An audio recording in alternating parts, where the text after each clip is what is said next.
Hi everyone, it's Monica, and welcome back to TaylorMade Cards for You.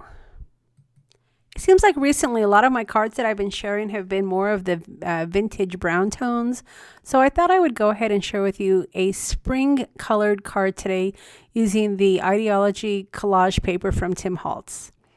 Now I wanted to go ahead and create some texture before I started and add some color to this card, so I started out by using some texture paste along with one of the stencils from Tim Holtz. This stencil is great for the technique that I'm going to be showing you because I'm going to be spritzing some magicals and a lot of the color is going to ooze through some of these cracks. So the stencil is great because it gives me a lot of cracks for the paint to go through. Now before I add my magicals, I wanted to add a little bit color to the background. So I did add some Art Alchemy acrylic paint from the Prima Finnabar collection. This is a metallic paint and it gives a really nice shimmer to my background. Now for the technique that I'm going to be using with my magicals, I am going to be just simply adding the powder and then spritzing it. But if I wanted to have more color to the background, a little bit more control, what I could do is sprinkle my magicals and then use my alchemy paint to move it around. With just a little bit of moisture, you can move some of those magicals. But again, I was going for a more random background, so I wanted to go ahead and spritz it and let the water do the trick. Okay, so once I had nice coverage, I thought that I still needed a little bit more interest and texture to the background. So I decided to bring out one of my stencils that has sort of a grid background and add some clear gesso. I really like using clear gesso to create texture on my background because again, it is clear and I could add color if I want to. What I ended up doing was adding some distressed crayon to add just a little bit of hint of color to the background, and it turned out really nicely. Mixing the distressed crayon with the clear gesso gives a very light tint, and that's exactly what I was going for. I didn't want it to be too dramatic, and that's why I ended up just adding my distressed crayon right onto my craft mat and then adding a little bit of moisture with the clear gesso to give it just a hint of that pink. And as you can see, it worked perfectly. So once I finished with that background, I decided I still needed something else. So I decided to add some color wash paint to just give it a little bit more of a whitewash. And the color that I'm using is it's Whitewash Faux Finish. And this is from Tattered Angels, and it is a water-based paint. Now, one thing I like to do when I am working with some of my paint is instead of using a heating tool, I do like to just take my paper towel rolls and dab the color. By using my heating tool, it may just move some of the color that I've added, but by using the paper roll, I can just dab it and the color will stay exactly where it was. And this is a good way to just get a quick dry when you don't have too much moisture on your paper. All right, so now that I was happy with my background, it was time to add my magicals. And again, this is a powder substance that I can just sprinkle onto my paper and then spritz it, and then it will react to water.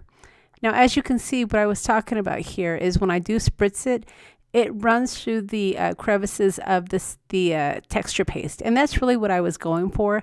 I love this look. I think it's very random and it makes a great background. These magicals are a really quick, easy way to add some vibrant color to your background. So if you wanted to create just some sort of random background, these powders are perfect for that. And like I said, if you don't like the randomness of the spritzing, then you could easily just add your magicals and then use some sort of moisture on your paintbrush to add the color to the background. I have done that in some videos previously, and I will make sure that I link those to the bottom of the video so you can check those out as well. All right, so now that I was happy with my background, it was time to add my collage paper.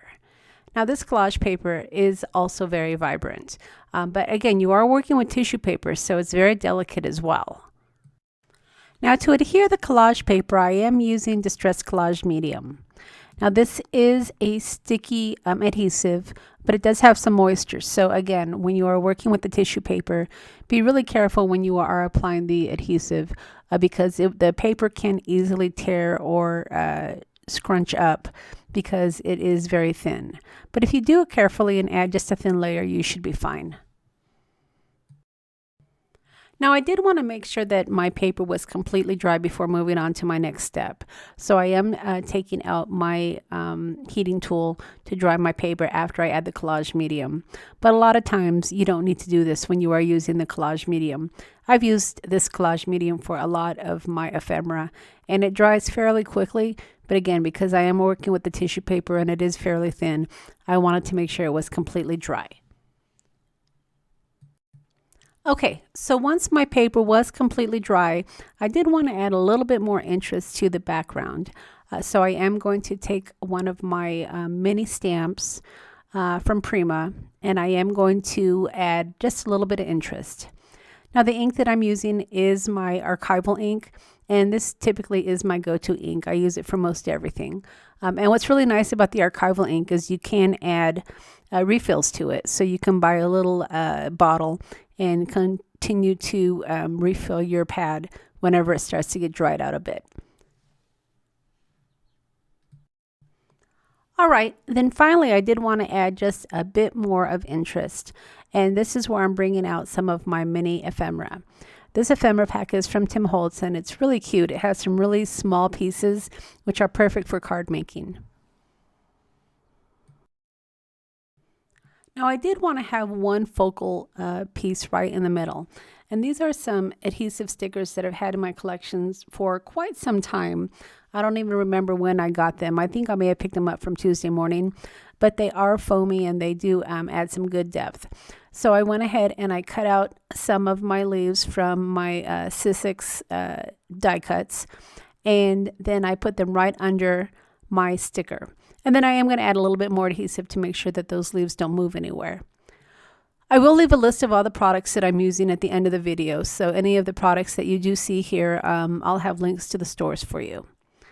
And then once I added my leaves, again, I was just adding my interest, adding some mini ephemera, and then I finished off the card.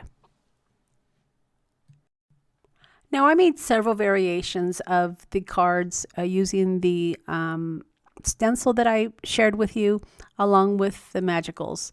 I just had a real kick out of working with this product because it made such vibrant cards. So at the end of the video, I am going to share with you a couple more projects that I created along the way.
So for your convenience, I will have a list of all the products that I've used to create the card along with the links to the stores.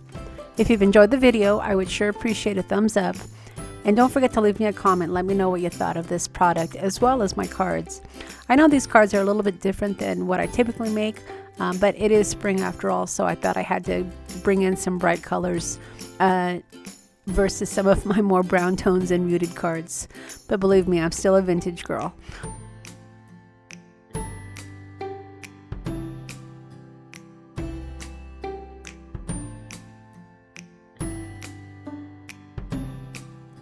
If you haven't subscribed to my channel yet, don't forget to hit that subscribe button before you head out. And as always, I really appreciate you guys supporting my channel and giving me such positive feedback. It really makes my day. All right, everybody, hope you all have a wonderful day, and we'll see you again next time.